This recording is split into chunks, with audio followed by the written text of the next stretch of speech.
There was a young man who came with his family. His name was Beitz.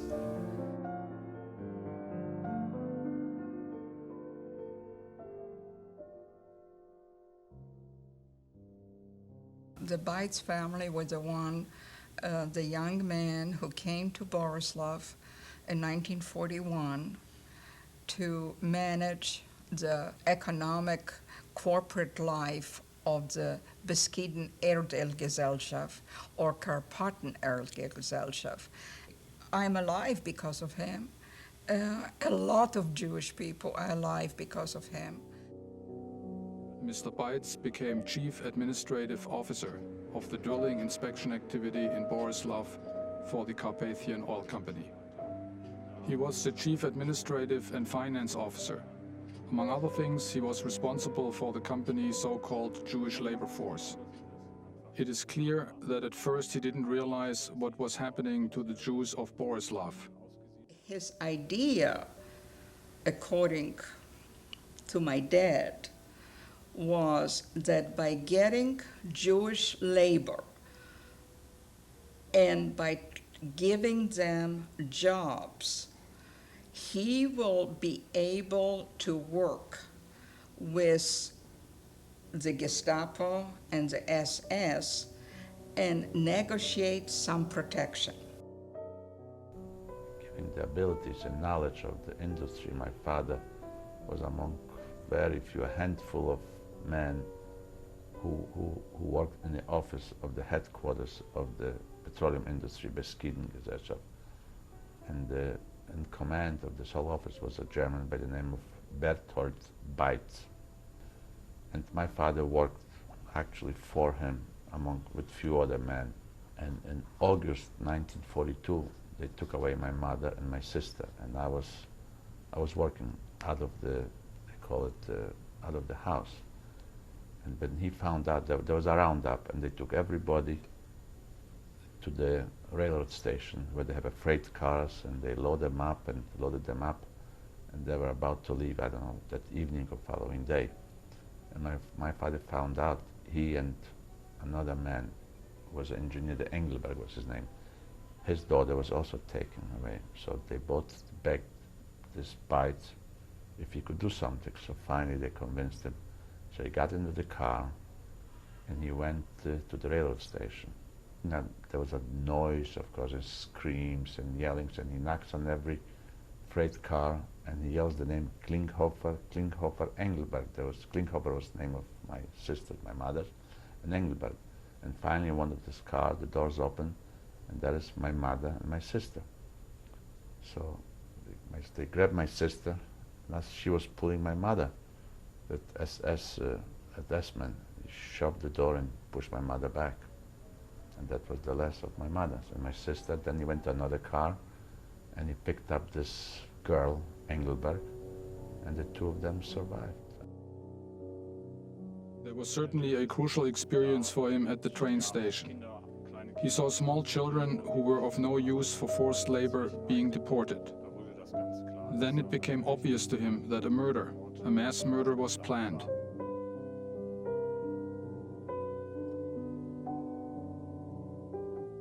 כשעבדנו שמה, יצאנו בבוקר מהבית כדי להגיע לווילה שלו, וכך יצאה גברת בייץ, צעירה, נחמדה, בלונדית כזו, גרמניה, ועם ילדה על הידיים, ואמרה לי, Sie haben schon gefrühstückt?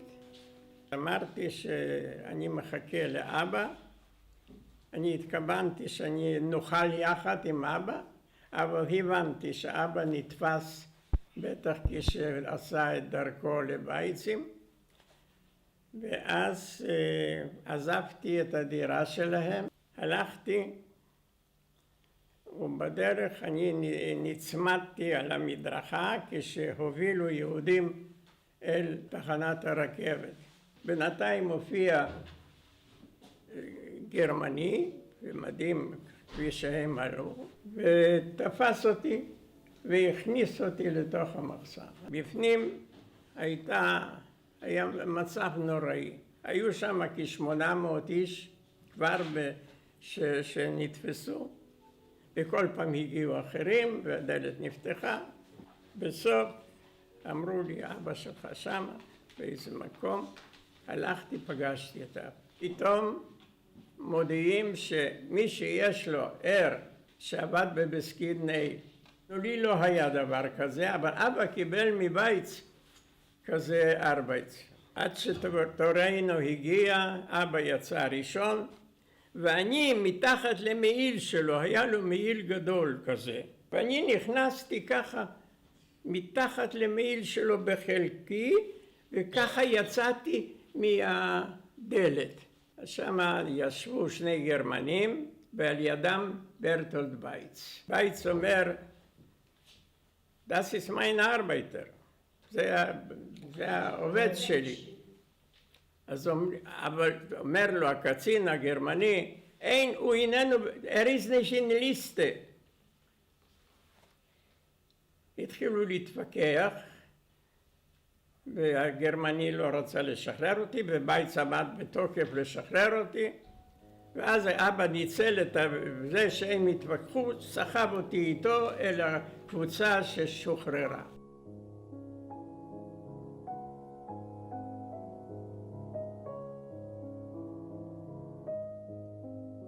My mother decided in that time, let's run into the fields and find a hiding place in a field. We ran out, the three of us, and we did run. And then all of a sudden, a Ukrainian peasant with a wagon full of hay came into the field. He recognized my mother.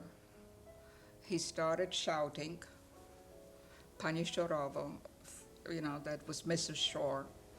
There was really no place to hide. It was a field.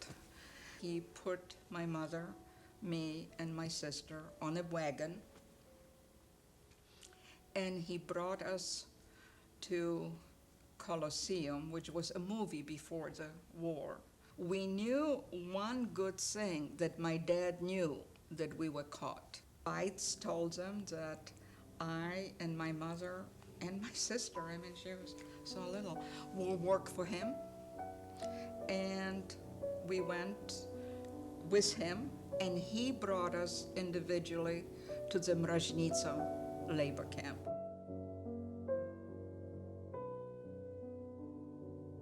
בן דוד של אבי, ששמו היה גוסטף רוס, משפחה ידועה של אנשי מצלמות וצלמים. הוא גם כן עשה אלבום למשפחת בייץ. הוא סידר לי דרך בייץ ניירות, ואז בניירות הופעתי יותר מבוגר, 4 שנים, וכמובן מקום עבודה היה לי, עבדתי שם באופן רסמי, מקום בלתי רסמי גם כן כאילו עבדתי, וכך ניצלתי במשך סוף 42 עד 43 וכמה מחברים שלי. גרנו בגטו ביחד עם עוד 7-8 משפחות בדוח הקרב. ליד ביתי היה גר נער בגילי בשם לודוויג היס ביחד עם הוריו. גם הוא כמוני נחשב לבלתי לגלי, מאחר ולא צוידנו באות R שהבטיחה הגנה זמנית מפני משלוח למחנה המוות. בקיץ 1943 שמענו מאוחר בלילה צעקות בגרמנית ובאוקראינית שהלכו וקרבו למסתור בו לנו. מיד נפרץ לוח אחד של המסתור, ולאור הפנסים של המחפשים התגלנו. הוא הוביל אותנו לקומה השנייה, שם הוכנסנו לחדרו של מפקד המשטרה. הוא חקר אותנו תוך הבטחה שסופנו יהיה כמו של כל יתר היהודים. באותו הרגע התערב המתרגם ואמר בפולנית, אתם משוחררים ורוצו מיד למשרדו של הדירקטור בייץ. לודוויג ואני נקראנו לחדרו של מר בייץ, ששאל לשלומנו ואמר שהוא שמח שהצליח להוציא אותנו מבור ההריגה. באותו מעמד הורה למזכירתו להעניק לשנינו תג R, ובכך להציל אותנו ממוות בטוח. מסתבר שמר בייץ פנה לממונה על מגזר היהודים מטעם מוסדות האס-אס והצליח לשכנע אותו, אינני יודע איך, לחוס עלינו ולהחזיר לנו את החיים. Mr. Beitz always plays down his efforts. He explains that he was very young at the time and didn't worry too much. But I'm convinced he realized it was very dangerous. He saw what was happening and was directly involved. Mr. Beitz was in fact arrested twice by the Gestapo for his assistance to the Jews. אנחנו במקרה עבדנו בהנהלת חשבונות. במחלון של המשרד ראינו את בייץ, היו לנו מפתחות למשרד שלו. הוציאו שם מהארון כמה מסמכים, מסמכי עבודה, פולנים. זאת אומרת, מסוג שהוא עובד. נתנו על זה את החותמת, ושם היה פקסימיליה של בייץ, זאת אומרת חותמת שלו, והוציאו כמה מסמכים האלה. אז באו גסטאפו למשרד שלו, ואנחנו מהחלון ראינו, איזה כל שמענו, שם היו צעקות, ראינו את גסטאפו הוציא את בייץ מהמשרד והלכו. ובאותו לילה הסתכנו עוד פעם, שוב פעם נכנסו למשרד של בייץ. זה תמיד היו יחד, מטס וצי היו ביחד. כל הסיפור הזה שנכנסת למשרד, שהשתמשנו בחותמת של בייץ בשביל להציל אותו, היו לנו תמונות של הכלב שלנו, הדבקנו אותם וכתבנו דויטשר הונד. זהו הציל אותו. כשמחר באו, מצאו את התמונות על השולחן, את המסמכים על השולחן, ואז הבינו בייץ היה בבית הסוהר, ידענו שזה לא עבודה של בייץ. בייץ היה שם הכל על קלף אחד, כי במקרה והיו תופסים אותו בלשון פשוטה, או במקרה והיו רואים מה שהוא עושה, מיד לוקחים אותו והורגים אותו, גם את אשתו וגם את הבת הקטנה שלו, אולי הבת היו מוסרים לאיזה אימוץ. זה דבר לא משתמע לשתי פנים. הוא היה בן אדם מאוד ישר, מאוד הומני ומאוד רגיש לסבל. בייץ היה גם בן אדם אציל נפש. הוא עזר בכל המובנים, ועל זה מגיע לו הערכה, והוא צריך להישאר כזה על מנת שגם דורות הבאים ידעו איזה נר עם אור גדול היה בזמן שמסביב הכל היה חשוך.